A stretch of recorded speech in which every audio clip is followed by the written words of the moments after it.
दोस्तों की दर्द भरी कहानी। छोटे से गांव पीपरपुर में तीन दोस्त रहते थे। अर्जुन, रवि और सलीम। तीनों की उम्र लगभग एक सी थी, लेकिन हालात अलग अलग थे। अर्जुन किसान का बेटा था, रवि बढ़ई के घर जन्मा था और सलीम के पिता गांव के इकलौते दर्जी थे।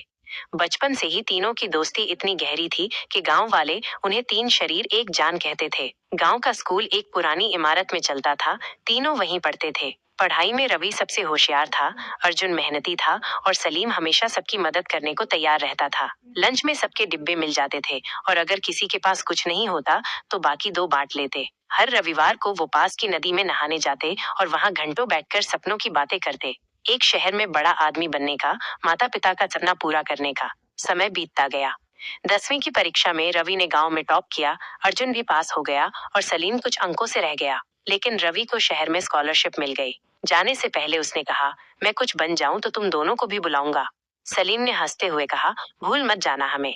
लेकिन किसी को क्या पता था कि यही वक्त की पहली मार थी। रवि शहर चला गया, अर्जुन ने खेत संभाल लिया और सलीम अपने अब्बू के साथ सिलाई में लग गया। धीरे धीरे समय बीतता गया। रवि की चिट्ठियां आती थीं, लेकिन कम होती चली गईं। अर्जुन कभी कभी चिट्ठी लिखता, लेकिन जवाब मिलना बंद हो गया। सलीम के घर की हालत और खराब होती गई। अब्बू बीमार रहने लगे थे। अर्जुन अपनी खेती से थोड़ा बहुत कमाकर सलीम की मदद करता रहा। शहर में आकर रवि की दुनिया बदल गई थी। शुरुआत में हॉस्टल और कॉलेज की जिंदगी बहुत नई लगी, लेकिन जल्द ही उसे पता चला कि यहाँ की जिंदगी संघर्ष से भरी है। किताबें, प्रोजेक्ट, क्लासेस और साथ ही पार्ट टाइम नौकरी। रवि सब कुछ संभालने की कोशिश करता रहा, लेकिन इसी चक्कर में वो गांव और अपने दोस्तों से दूर होता गया। उसे लगता था कि वो जब कुछ बन जाएगा, तब लौटेगा, तब सारा हिसाब चुकता करेगा। पर शायद वक्त सब कुछ चुकता नहीं करने देता। उधर गांव में अर्जुन के पिता की तबीयत खराब रहने लगी थी। खेती भी अब पहले जैसी नहीं रही थी। मौसम की मार, कर्ज और बढ़ती महंगाई ने अर्जुन की कमर तोड़ दी।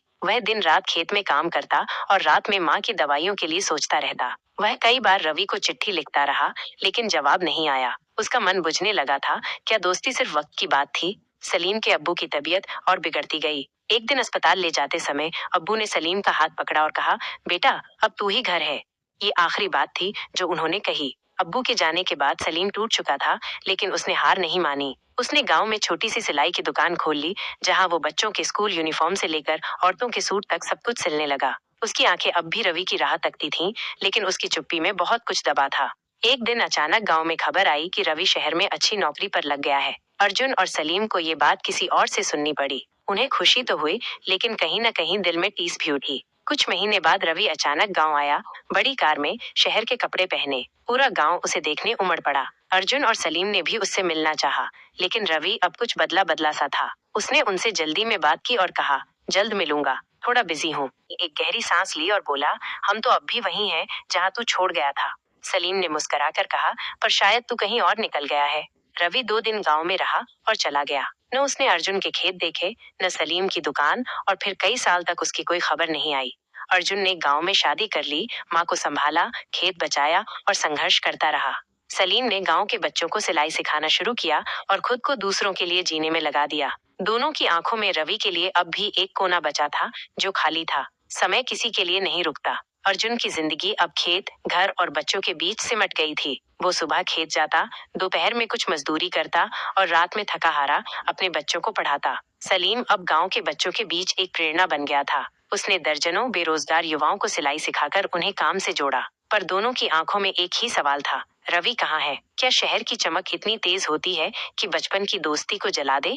एक दिन डाकिये ने अर्जुन के नाम एक चिट्ठी दी। भेजने वाला रवि था। चिट्ठी में लिखा था, बहुत साल बीत गए। मैं जानता हूँ कि मैंने तुम्हें और सलीम को बहुत तकलीफ दी, पर यकीन मानो, ये दूरी मैंने नहीं चाही। नौकरी, जिम्मेदारियां, हालात, सब कुछ इतना उलझ गया कि मैं खुद को ही खो बैठा। अब लौटने की सोच रहा हूँ। क्या मुझे माफ कर सकोगे? तुम्हारा रवि। अर्जुन ने चिट्ठी सलीम को पढ़कर सुनाई। सलीम की आंखें नम थीं, लेकिन होठों पर हल्की मुस्कान आ गई। चलो, शायद दोस्त अब भी बाकी है। 2 हफ्ते बाद रवि सचमुच गांव लौटा, लेकिन इस बार वो अकेला नहीं था। साथ में उसकी पत्नी और एक 5 साल की बेटी थी। गांव वालों ने फिर स्वागत किया, लेकिन इस बार अर्जुन और सलीम दूर रहे। रवि खुद उनके पास गया, दोनों से माफी मांगी। अर्जुन ने उसका हाथ थामा। हम नाराज नहीं थे, बस टूट गए थे। सलीम चुप रहा, फिर कहा, अब जो भी बचे हैं उन्हें सहेज लेंगे। रवि ने गांव में एक छोटा स्कूल खोलने का वादा किया, ताकि गांव के बच्चों को शहर न जाना पड़े। तीनों दोस्तों ने मिलकर गांव में एक ज्ञान केंद्र शुरू किया। रवि ने फंड दिया, अर्जुन ने जमीन दी और सलीम ने सिलाई कढ़ाई की क्लासेस शुरू की। बच्चों के लिए पढ़ाई, युवाओं के लिए स्किल ट्रेनिंग और औरतों के लिए आत्मनिर्भरता की राह। अब गांव एक नई दिशा में बढ़ रहा था। रवि अब अक्सर गांव आता था, कभी कुछ लेकर, कभी कुछ सीख कर जाता। उसकी बेटी अब गांव के बच्चों के साथ खेलती थी और सलीम उसे छोटी बहन कहकर पुकारता। एक सुबह जब सब कुछ सामान्य लग रहा था, अचानक एक खबर आई, अर्जुन को खेत में सांप ने काट लिया था। अस्पताल दूर था, रास्ता खराब। गांव वालों ने हर कोशिश की, लेकिन समय रहते इलाज न हो सका। अर्जुन नहीं रहा। गांव में सन्नाटा छा गया। सलीम बेसुध था और रवि खुद को कोस रहा था। काश मैं पहले लौटा होता।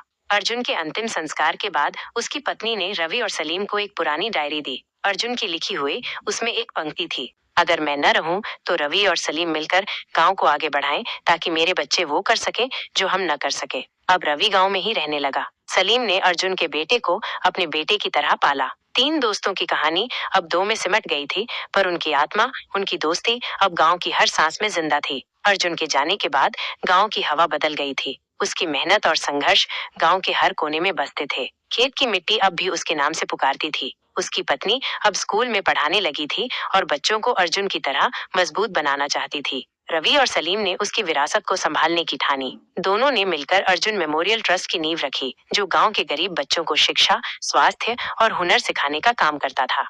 सलीम अब दिन रात गांव के युवाओं को सिलाई, बुनाई और कढ़ाई सिखाने में लगा रहता था, लेकिन दिल में एक टीस थी, अर्जुन की कमी और रवि की पुरानी दूरी का घाव पूरी तरह भरा नहीं था। कभी कभी जब वो अकेले बैठता, अर्जुन की बातों को याद करता और खुद से कहता, तू चला गया यार, लेकिन तेरे हिस्से की जिम्मेदारियां मैं निभाऊंगा। रवि ने अब पूरी तरह से शहर की नौकरी छोड़ दी थी। वो गांव में रहकर ट्रस्ट और स्कूल को आगे बढ़ा रहा था। उसकी बेटी अब गांव के बच्चों के साथ खेलती, पढ़ती और गांव की मिट्टी में रच बस गई थी। रवि अब भी अक्सर अर्जुन की कब्र पर जाकर घंटों बैठा करता। एक दिन उसने कब्र के सामने कहा, माफ कर यार, अब और देर नहीं होगी, समय फिर करवट लेता है। कुछ सालों बाद सलीम को कैंसर हो गया, अंतिम स्टेज पर पता चला।